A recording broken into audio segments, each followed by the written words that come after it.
Allow me also now to invite the Deputy President, the Republic of Kenya, His Excellency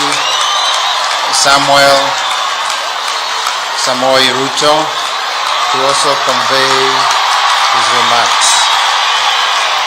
Wananchi watoka, tunawaomba tuweze kutulia kwa heshima ya baba yetu,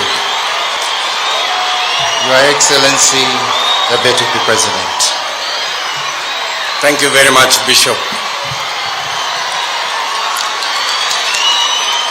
Mheshimiwa Uhuru Muigai Kenyatta, Rais wa Jamhuri yetu ya Kenya na Amiri Jeshi Mkuu, Mama Margaret Kenyatta, mama wetu wa taifa, familia ya rais wetu wa tatu